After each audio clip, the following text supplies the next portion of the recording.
Hi everyone, I am so excited to share this video with you today because I have been working on this bread forever.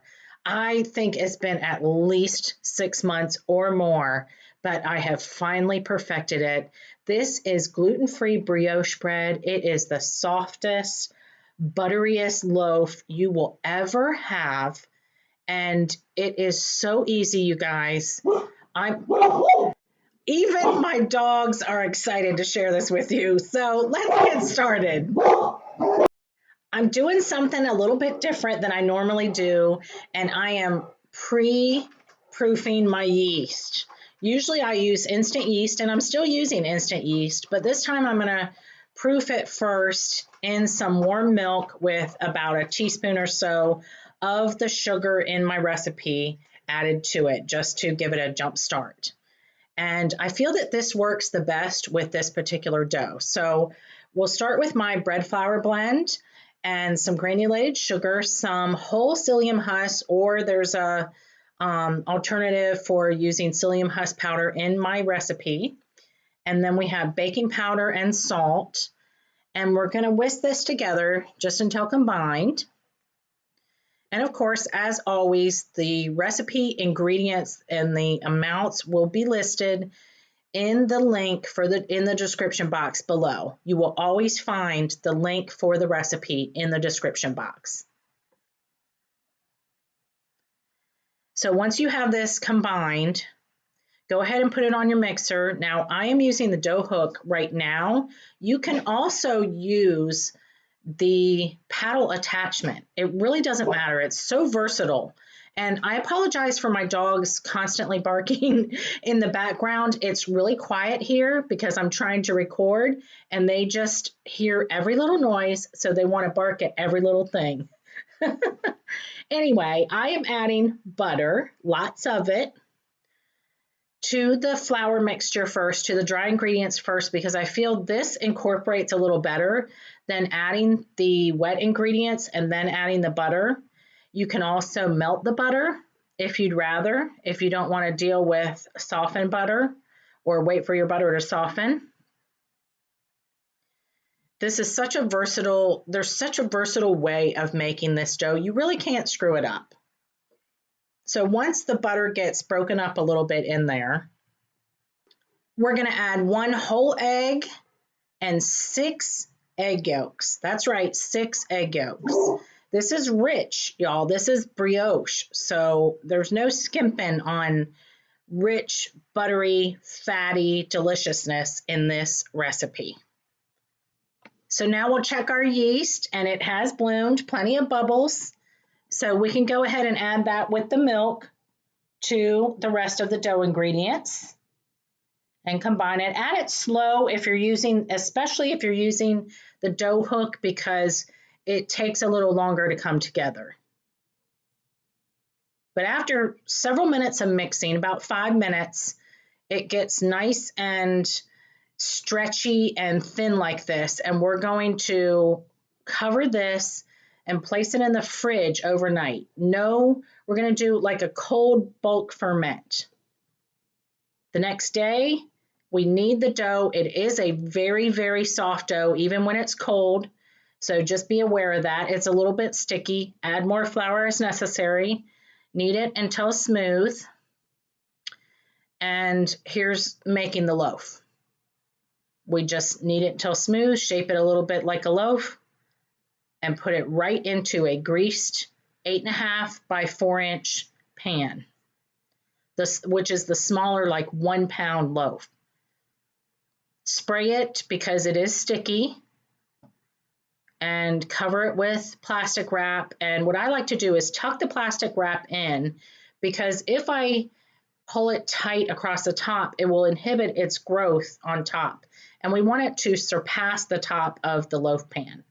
Now, I made another recipe of this dough to show you that you can also make rolls with this, including like hamburger and hot dog buns. And I've been wanting to make lobster rolls with the New England style hot dog buns. So I'm portioning out my dough here, and it's going to be into about 100 grams each, or 3.5 ounces for each roll.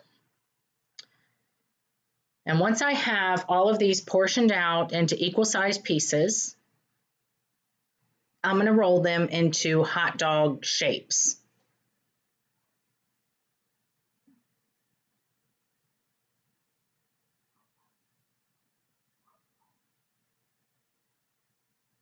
So get each portion onto some more flour and kind of gather it up so it's nice and smooth.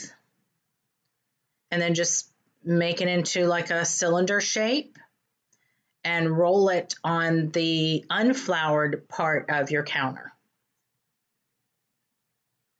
because you need a little bit of friction.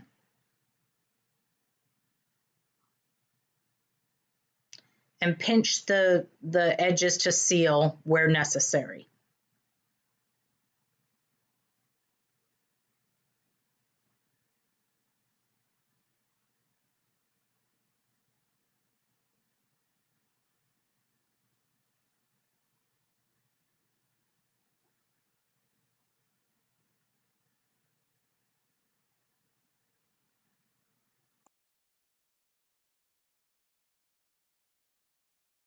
And with the rest of the dough, I'm going to make some just regular like round rolls that can be used as hamburger buns, or just buns for sandwiches, or whatever you want just to have with dinner.